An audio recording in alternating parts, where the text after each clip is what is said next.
Je vous demande maintenant d'écrire sur la feuille de papier que je vous ai distribuée 3 mots. Dieu est mort. Quand vous aurez fini, vous ferez passer les feuilles au bout de la rangée à droite. Monsieur Wheaton, un problème? Si vous ne pouvez pas vous résoudre à admettre que Dieu est mort pour les besoins de secours, il vous faudra alors défendre la thèse inverse, selon laquelle Dieu n'est pas mort. Et vous devrez le faire à ce pupitre, devant vos camarades.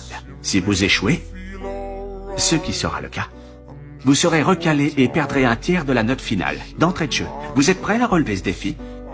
Le fondement de la moralité, la distinction entre bien et mal, c'est la ligne droite qui conduit directement à Dieu. Nous avons donc besoin de Dieu pour avoir des principes moraux? L'idée d'une morale athée est tout à fait impossible? Non, mais sans Dieu, il n'y a pas de raison d'être moral. On ne peut même pas définir ce qu'est un comportement moral. Pour les chrétiens, tricher, mentir, voler, avoir par exemple un diplôme qu'on ne mérite pas, c'est interdit. C'est une forme de vol. Et je citerai cette phrase célèbre de Dostoïevski, qui a un jour écrit « Si Dieu n'existe pas,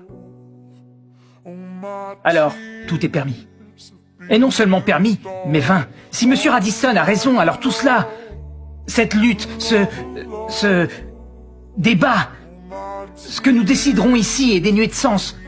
Nos existences et nos morts n'ont pas plus d'importance que celle d'un poisson rouge. C'est complètement absurde. Finalement, ce que vous nous dites, c'est que tout cela se résume à un choix. Croire ou ne pas croire. Exact.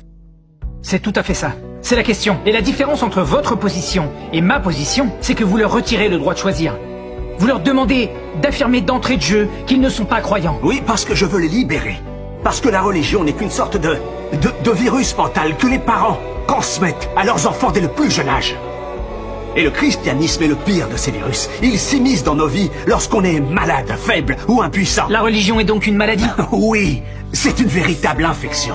C'est l'ennemi de la raison. Monsieur, ça fait longtemps que vous y avez renoncé. Vous n'enseignez pas ici la philosophie.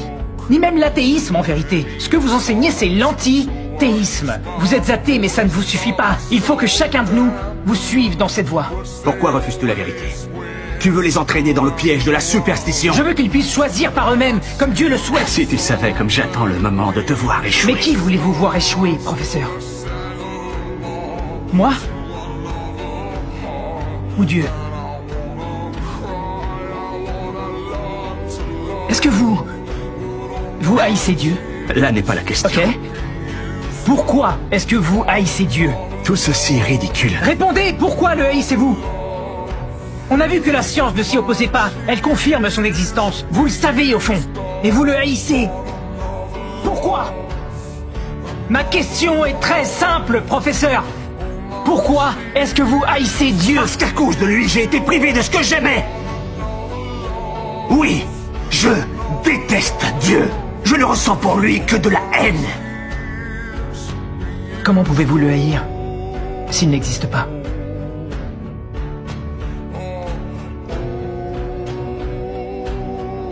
Vous n'avez rien prouvé. C'est à eux de choisir.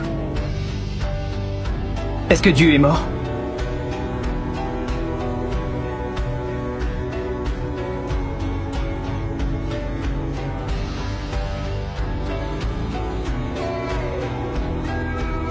Dieu n'est pas mort. Dieu n'est pas mort. Dieu n'est pas mort. Dieu n'est pas mort. Dieu n'est pas mort. Dieu n'est pas mort. Dieu n'est pas mort. Dieu n'est pas mort. Dieu n'est pas mort. Dieu n'est pas mort. Dieu n'est pas mort. Dieu n'est pas mort.